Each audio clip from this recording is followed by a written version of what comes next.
Yeah, so we ran up here this morning. We set an annual record. This year we had 1,000 trucks show up for the Macungie Truck Show here in Pennsylvania. It was about a 2-hour ride in the Pennsylvania Turnpike. We got here around 9, and we're here broadcasting a podcast based about trucking and truck drivers and different tales of the road and what happens behind the scenes of terminals. We got a great spot. The weather's holding out. We got ourselves a trailer from Roadway Express at the auction. It's fully equipped to support any type of podcast. We're here today to talk about trucks and trucking.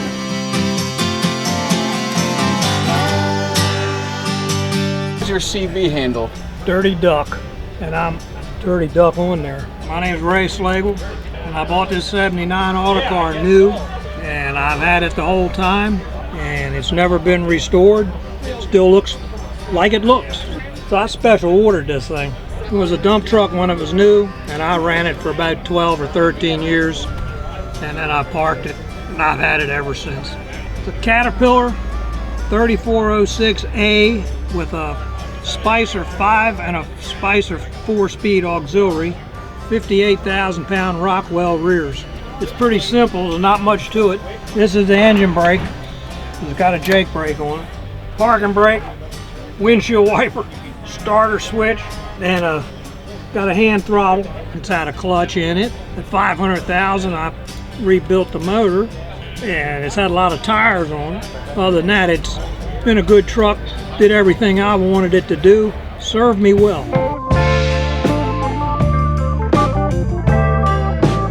I got my 1976 International high lift coal truck.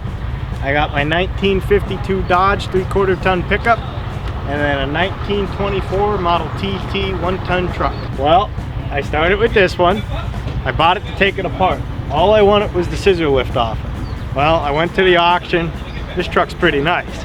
Saw it was too nice, couldn't take it apart, and it's been retired since. Well, went from workhorse to toy.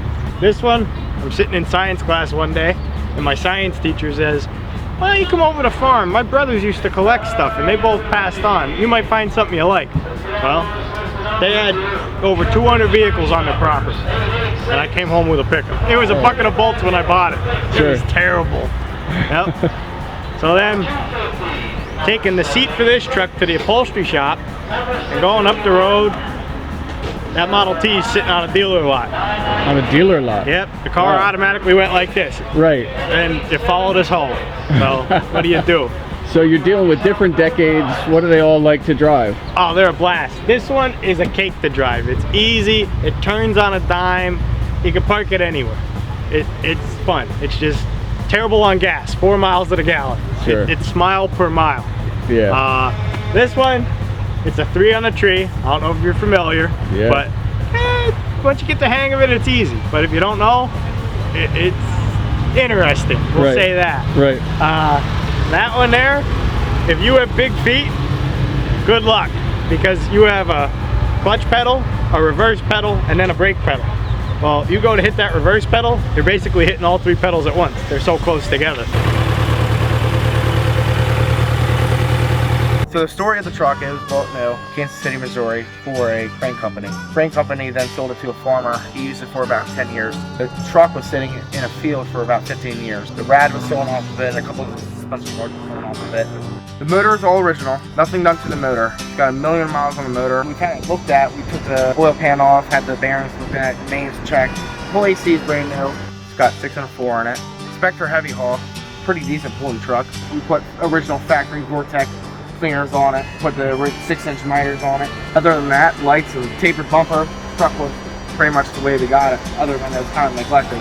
Well, farthest it's been when my dad drove it home from Missouri. He works this truck, nursery, feels like a real truck, like a new truck is just like feels like a damn RC car. Just like, you feel like you're connected to the road and you're connected with the truck, you feel the truck.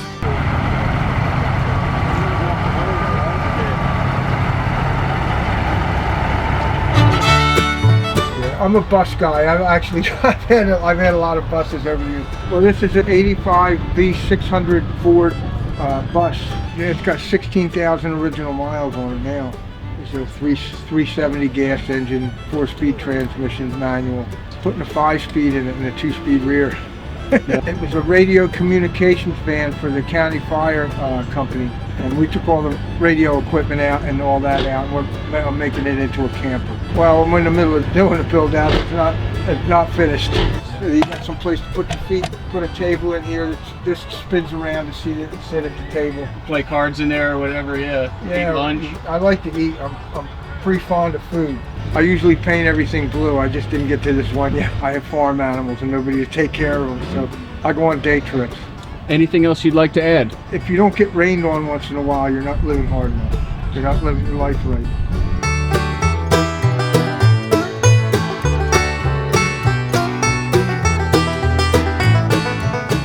It works its ass off every day. My name is Matthew, and we drove this here, trailering V75. Yes, 85, 61. My grandfather, he was a big fan of Mac and collected them over the years. He bought this one years back, and he was hauling lumber with it. And then he upgraded it by taking the whole thing apart, putting it on a Superliner chassis, and restoring it back to its original glory. So he did it all himself. Yeah. This one here hauls mulch like every day.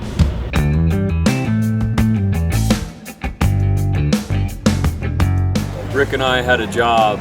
Rick and I worked together for over 5 years, and eventually the motor carrier went out of business, but it was no surprise to us. Basically, I was my own boss. He was his own boss. He drove around doing whatever he wanted. We had leaking drums and chemicals. Rick would go in there, clean up the OS&D. That was a mess. How'd you do that? Bags of cat litter. If it pierced through the bottom of the skid with a forklift, like we used to do the antifreeze a lot. We had an account with Prestone. Guys would go in too high and poke through the bottom of the jugs. He did it himself once or twice. It happens. You did it? I did it twice. He did it twice. He was thrown right off the dock. Somebody came out and said, who poked through the bottom of the jugs? They threw him right out. So he had to work his way back up into it before he could get back on a forklift. You feel like there's a rank system. Is that true? Yeah. Oh yeah. Road drivers and line haul drivers take the cake, right? Those are the first guys. Any trucking terminal, road and line haul. Then it's city. After the city, it's dock. And then everybody in the office is down below.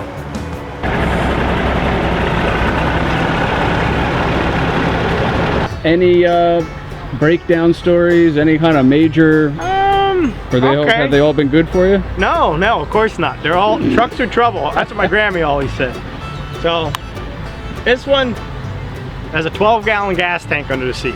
I've ran out of gas in this truck more often than I could count. You do the math on the odometer, 12 gallons, 4 miles a gallon, you should get 48 miles. That might be on flat land. Don't pull any hills, don't put any weight in the back, or you're sucking through that gasoline. This one, I brought it last year. I didn't have it finished. Taking it off the trailer over in the laydown yard, dies on me.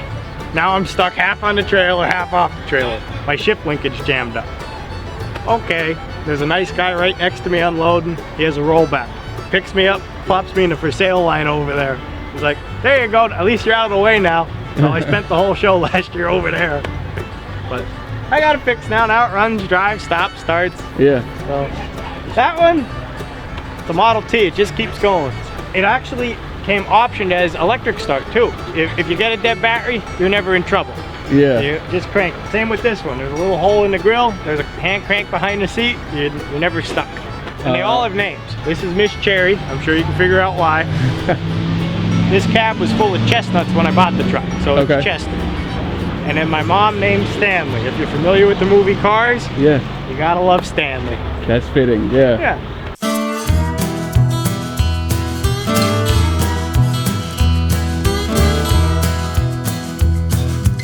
This is my stepfather's 95 Ford Lightning. It's a 2-owner truck. First owner, won multiple awards with it back in the 90s. Basically, this was the best thing back in the day.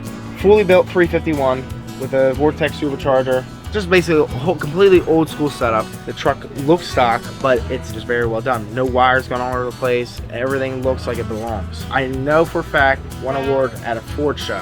One thing I do know about this truck, it's fast. That's one thing I do know about this truck. We honestly don't take it out that much. It's so nice that we are scared to even let it see dirt, but we're looking forward to taking it to some of the short shows like Wildwood Car Show in September.